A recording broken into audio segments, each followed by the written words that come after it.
Welcome to Global Brains, the podcast, where we interview AI experts, thought leaders, business executives, as well as young talent all over the world to demystify AI and discuss the latest trends in business and beyond. Our goal is to make AI understandable and accessible to everyone. So let's get started with your host, Michael Burkhardt.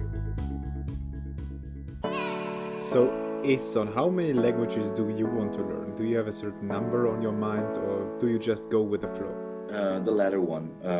If I had a number, it would be too limiting. Why would I say? I mean, if I thought about it 5 years ago, I would have said, wow, 10, that's the goal.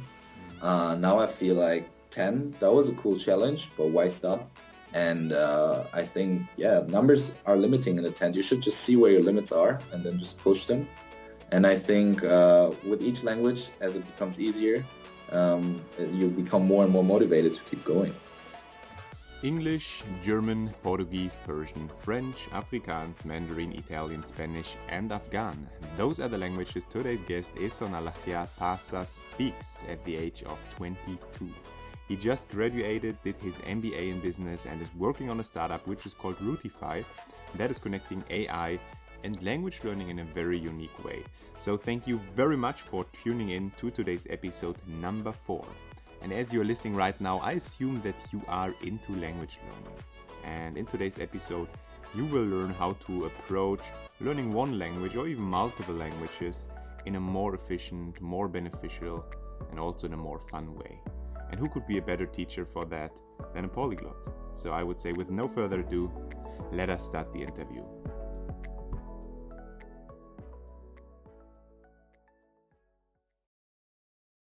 Okay, so Ehsan, could you please fill in the gaps of the introduction and tell us a little bit more about your hair color?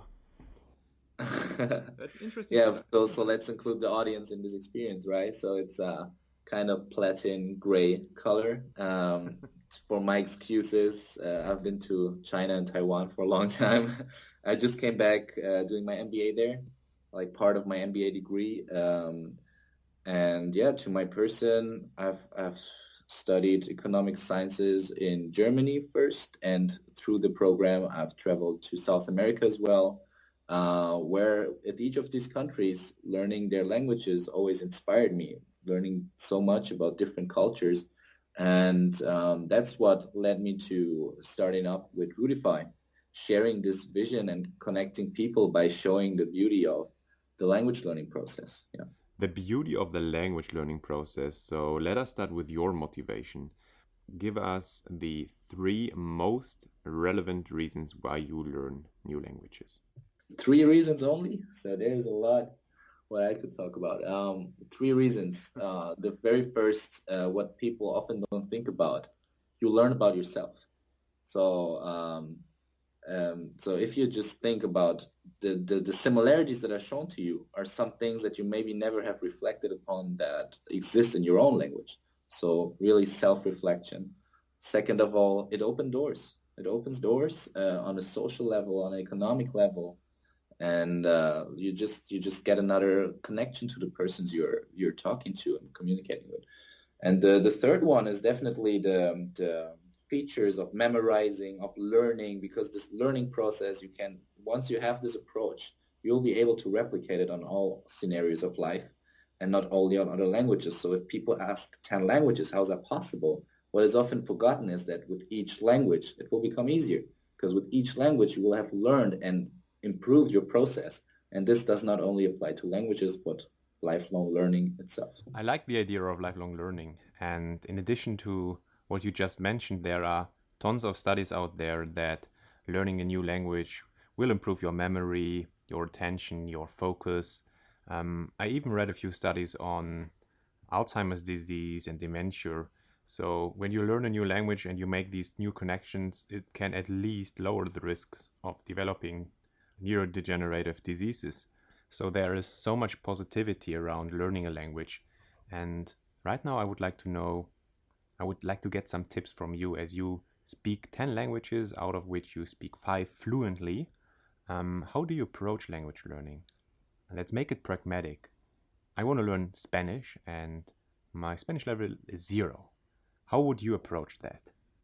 I would first of all congratulate you of knowing way more than zero in your native tongue and English, for example, because by knowing that, you actually never start at zero. And this is what many people don't consider. So this is how you get to these numbers. And this is why I think you should not limit by having a goal of 10 languages. But with each language, you will have a higher percentage of what you already know. Might it be only a grammar construct? So even if you compare Mandarin to German, you will see similarities and you will see the same logic applied in some things, even though the words and the tones might sound completely different. So my most pragmatic tip is always look what is your prior knowledge and look how can I connect what I already know to what I'm trying to learn.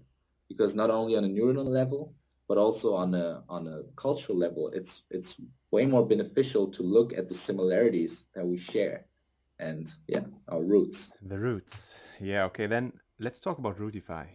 So we've learned that my Spanish level is not zero, but let's now imagine I'm learning Spanish with Rootify. How would I do that?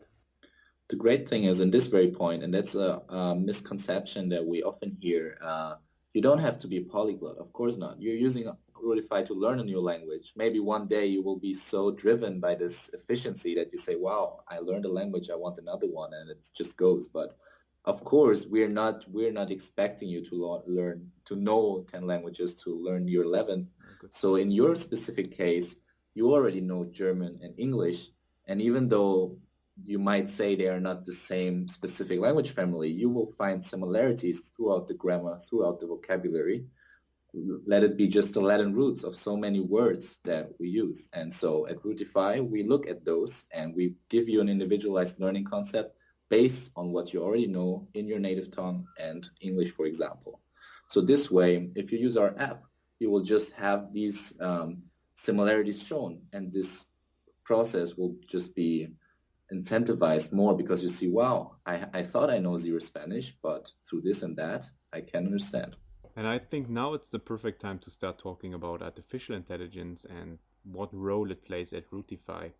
So in today's times, when you talk about language and AI, mostly you hear about chatbots and voice bots and digital assistants, which have some very strong use cases. But at Rootify, you are approaching it from a different perspective. So give us a little bit of an introduction of how you leverage AI at Rootify.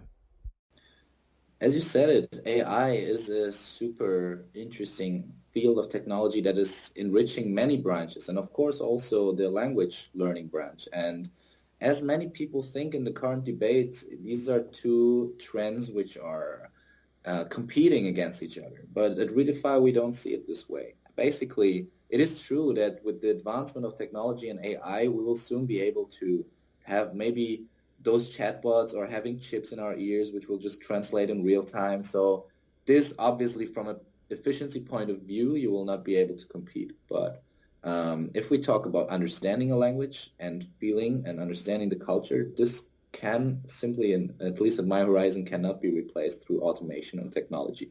So what we do at Rootify, the app that we're working on, is including AI in terms of learning. We are accumulating the data of people in the language learning process, and through this analysis, giving them an individualized learning experience. This is what we do with AI at Rootify, but basically it is rather enhancing than contradicting our philosophy. Okay, I like that a lot, actually. And right now I'm very keen to start learning Spanish again, and I want to do it with Rootify. So what are the next steps? Yeah, that's great resonance that we have heard of many people that we're now introduced to this concept, and we already have lots of great voluntary people who said they registered for being our first beta users. But in order to bring this thing really on the market, to launch our app, as always, I'd say if some, let's say, business people have a good idea, we're lacking some great technology and developing people who also envision our cultural goal. So, of course, there's a lot of brilliant people who can write algorithm, but we at Rootify at such an early stage. There's my co-founder, Tim Bald, who has great skills in front-end design and who has built on all the demo versions that we've presented on pitches and everything before. But to really bring the things in my brain or out of my conversation into an app, this is the key next step. So now we're in the recruiting phase of finding someone who wants to become our CDO. And of course, as soon as we've found this person, the process will be accelerated, and then we plan to launch by mid of 2019. All right, so mid of 2019. Of course, I hope that it goes faster because I want to start learning with Rootify. I would say it's time to wrap it up right now. So we've been talking about culture and language learning as a way to learn more about other cultures, but also your own culture. And you said it's a self-reflection process.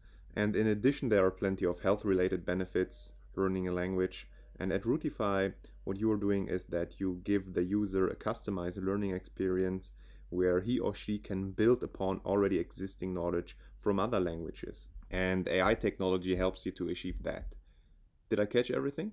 That was quite summarizing all the points. And if I'm allowed to finalize these thoughts, then I would just say, the message of all is let's Rootify, let's get Rootified, and that means let's connect each other by focusing on our similarities.